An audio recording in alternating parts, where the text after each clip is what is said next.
Hola amigos, ¿cómo están? Bendiciones a todos.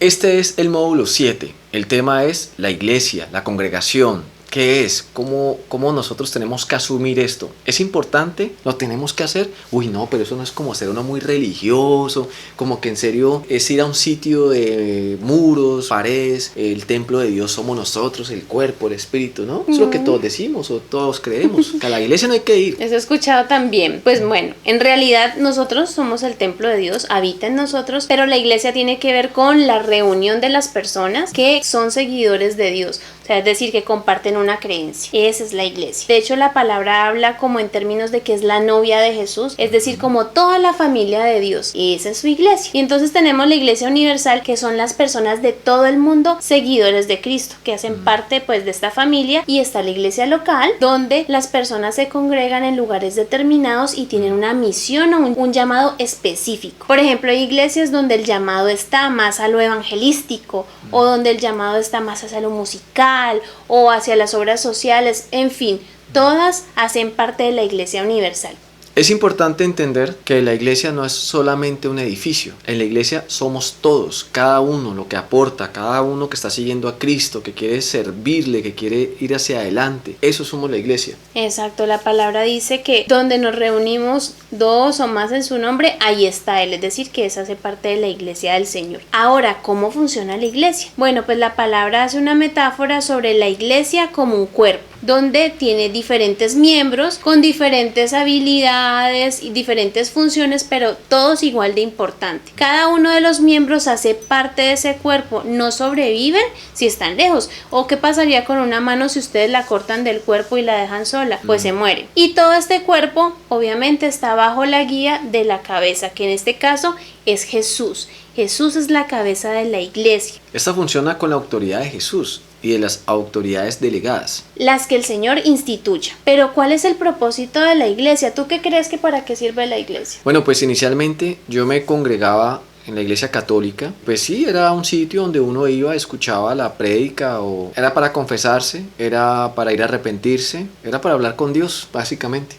O sea, tenías que ir a la iglesia para hablar con Dios. Sí, de alguna manera, si tenía que hablar con el Padre para pedirle perdón y que mis pecados se perdonaran, pues era con Él que tenía que hablar para poder hablar con Dios, ¿no? Pues hay varias cosas allí. Una vez que nosotros aceptamos a Jesucristo, ¿sí?, como nuestro Salvador y lo recibimos en nuestro corazón, nosotros empezamos a ser parte, es decir, nos adherimos a la familia de Dios. Ya somos parte de ella y nosotros donde estemos podemos hablarle a Dios, porque nosotros somos iglesia. Hacemos parte de la iglesia y somos iglesia. No necesitamos ir a un lugar donde solamente está Dios, sino que Dios está en todas partes. Recordemos que Dios es omnipresente. Así es. Donde estemos, después de que lo hagamos con un corazón dispuesto, Dios nos escucha. Es que ahí viene entonces la madurez, cuando ya empiezo a conocer más, no conozco nada más a Dios, sino que empiezo a caminar en Cristo. Entiendo que la iglesia es como un taller, un hospital. Estamos rotos, estamos adoloridos, no sabemos qué hacer, cómo nos curamos, qué me quita este dolor. Y empieza uno a ir conociendo en la iglesia una buena doctrina, de sana doctrina, una iglesia madura, una iglesia donde haya gente con el propósito de enseñar la verdad de la palabra, no la verdad cultural, no la verdad tradicional, sino qué dice la palabra y cómo la aplicamos. Eso me trajo entendimiento, me empezó a darme cuenta que había perdón, que había un Dios que quería ponerse en contacto conmigo, que buscaba que todos creciéramos, no solamente para ser servidos, sino también para servir a otros. Exacto. Y había que prepararse. Pues creo que nada de lo que les decimos a usted en los videos pudiera ser, si le parece a usted bueno, que sonamos bien, que lo hacemos bien, no nos lo inventamos nosotros. Hubo una cooperación de personas usadas por Dios, que fueron nuestros pastores, nuestros líderes, nuestros amigos en Cristo, que cada uno fue colocando un granito. Haga de cuenta, nosotros como amigos suyos estamos poniendo este video para que usted aprenda, para que usted analice. Y así cada uno desde sus fortalezas va poniéndole algo a esta obra, pero guiada desde el Espíritu Santo, guiada desde Dios. Y ante todo, verificable en la palabra, porque podemos ser muy amigos tuyos, pero si lo que estamos diciendo no está en la palabra, te estamos confundiendo, te estamos engañando, o sin querer estamos poniendo nuestra fe en algo que Dios no ha dicho. Exactamente. Entonces, a la iglesia, ¿para qué vamos? ¿Cuál es el propósito? Aprender, crecer, edificarnos mutuamente, animarnos, acompañarnos, también compartir, orar juntos. La palabra dice: llorad con los que lloran, reíd con los que ríen. Sí, esa es como la especie especie de empatía que nosotros tenemos, y nosotros a veces necesitamos personas con quien hablar, y qué mejor que hermanitos que están caminando también buscando al Señor, siguiendo a los pasos de Jesús. Entonces es muy útil, también es una especie de protección, abrigo. Cuando falta un miembro, no sabemos dónde está, nosotros buscamos, llamémoslo, algo le puede haber sucedido, cómo lo podemos ayudar. También la congregación, a veces dependiendo del problema, también unámonos para recoger algunos fondos para ayudarles a una calamidad. Obviamente pues no todas las iglesias tienen este tipo de comodidad, ¿no? Porque uno cree que todas las iglesias son ricas porque todo el mundo les da diezmos. Las que hemos conocido son duras las personas que dan el diezmo, pocas las que lo cumplen. Pero básicamente esto es precisamente lo que Dios busca, que aprendamos la cooperación, que aprendamos a ser equipo. Miren lo curioso, uno se pone a ver, y Dios no es solamente Dios, Dios es Jesús y su Espíritu Santo, son un equipo. Ese equipo busca conectar con nosotros, volvernos otro miembro útil. ¿Y qué hacemos? Nos conectamos como esposos, nos conectamos como amigos, como líderes, como guías, porque eso es lo que Dios quiere. No, pues qué rico uno decir, yo solamente a punta de Biblia y orando, Dios ya me lo dice todo. No necesito ir a una iglesia para aprender. Eso lo dice uno desde el orgullo y la arrogancia, porque si buscas en la palabra, eso no es de Dios. Eso realmente Dios necesita que vayas a una iglesia y limes todas esas asperezas y hagas pieza vital para ayudar a otros, porque con lo que tú lees en la palabra, con lo que tú oras y tú empíricamente deduces, es como que uno aprende a dar unos primeros auxilios, cómo curar una herida, una raspada en la rodilla, ¿sí? Eso lo podemos hacer todos.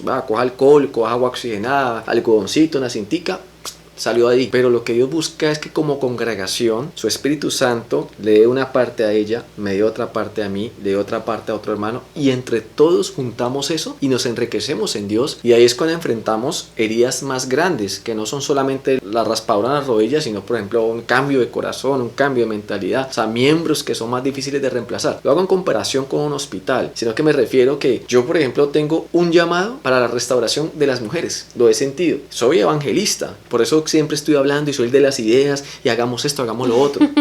Pau es una maestra entre las cosas que tiene. Ella es muy buena para deducir, estudiar, encontrar. Todo esto que les hablamos, Pau la que se encarga de sacar los apuntes, la Biblia dice en dónde está. Ella te lo sustenta. Otra fortaleza de Pau es que ella es muy buena para escuchar a la gente. Yo soy más bueno para hablar. Más de hablar, sí. Ella para escuchar. Y creo que esas son las fortalezas que Dios usa con todos. Muchos se sienten muy cómodos hablando conmigo. Otras dicen, yo quiero hablar con una mujer. Hombre, pues Dios a cada uno nos da una facultad. Y eso es lo que Él quiere. Que tú también, que estás viendo estos videos, vayas descubriendo qué quiere hacer Dios contigo. ¿Para qué permitió todos estos problemas? Conocernos a nosotros, ver este video, empezar a estudiar. Es porque quien crea en Cristo y no termine sirviéndole, no creía en Él. Exactamente, esa es la perfecta metáfora del cuerpo. Cada parte del cuerpo, cada miembro es importante para todo el cuerpo, porque con la mano yo cojo el alimento que me llevo a la boca, que la boca mastica y llega al estómago, que es en últimas el alimento que me sostiene. Miren que todo es un trabajo de equipo, y eso es lo que Dios nos quiere enseñar también a través de la iglesia. ¿Qué más es importante por lo cual nosotros debemos asistir? Es para que nosotros aprendamos a sujetar. Por eso hay un liderazgo, hay autoridad. Nosotros necesitamos aprender a rendir cuentas a otro, porque desgraciadamente aún como humanos nos cuesta portarnos bien si a veces no nos dicen cómo te estás portando. Miren que a veces nosotros preguntamos si estás leyendo la palabra, si estás estudiando, si estás orando, para que ustedes puedan estar pendientes. Ay, sí, hay cosas que necesito hacer. Lo mismo ocurre en la iglesia. Es importante alguien a quien nosotros podamos rendirle cuentas y que esté pendiente de nosotros. Ningún camino se llega lejos sin formación. ¿Quieres estar cerca de Dios? ¿Quieres llenarte de Dios? Esa formación es vital. Por muy buenos que seamos orando y leyendo la palabra a solas, Dios necesita ese complemento de la interacción, sea con la iglesia o sea con el servicio. ¿Y qué más que uno tratar de servir a los mismos que están en la misma caminada de Dios? Porque si no le puedes servir a la iglesia, créeme que hace difícil servirle a los que no creen en Dios. Precisamente. Y ahora, ¿qué conforma la iglesia? Bueno, la iglesia, como decíamos, está conformada por la autoridad delegada. Sí, estos son los ancianos y los líderes, que son los que ante Dios son responsables por toda la congregación. Sí, y es importante, donde sea que ustedes vayan, fíjense en eso, siempre hay un líder, ya sean instituciones humanas, ya sea una empresa, ya sea un salón de clase, en todas partes hay un líder. ¿Por qué? Porque necesita autoridad en cualquier espacio, en cualquier colectividad, y la iglesia no es la excepción. Dios es quien pone la autoridad, por lo tanto, esa autoridad tiene una responsabilidad sobre todas las ovejitas. La palabra dice que debe apacentarlas, es decir, alimentarlas.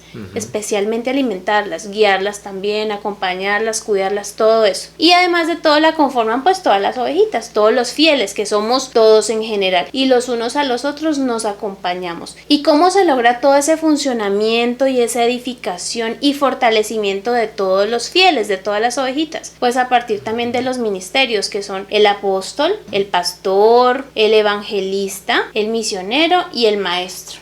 Listo, cada uno de ellos tiene una misión específica frente a toda la edificación de la iglesia. Por ejemplo, el pastor va y comparte y lleva como la cultura de la palabra, la doctrina de la palabra. ¿Sí? El misionero va más que todo a establecer iglesias, a levantarlas. El maestro pues enseña, forma. El pastor pastorea, acompaña a las ovejas en su caminar, en su vida. Y el evangelista, pues miren, un ejemplo aquí está, comparte las buenas nuevas del Señor, le habla a la gente y le confronta. Mire, usted conoce al Señor, lo invito a que piense en Él, a que reflexione sobre su vida y cómo lo necesita. Así que digamos que esto es lo más importante de la iglesia para el primer video. Los invitamos a que estén muy atentos al siguiente. Amigos, y como siempre, espero que estén haciendo los benditos talleres, que cuando vamos a ver las vistas, vemos que no los están haciendo, muy poquitos. Por favor, edifíquese, ayúdese, porque podemos nosotros decir esto lo más de chévere, ¿no? Se entendió, hablamos bonito, pero si usted no se edifica a solas con Dios, todo esto se le va a olvidar, no va a hacer nada, no va a haber transformación, se perdió este tiempo. Y que fuera de eso, aquí no les leemos todos los versículos, porque son un montón. Todo lo que les hemos dicho está en la palabra, pero para eso es el taller, para que usted mismo vaya y los busque, los lea y los aprenda. Así que los invitamos a que estén muy juiciosos y nos veamos en el próximo video. Dios los bendiga.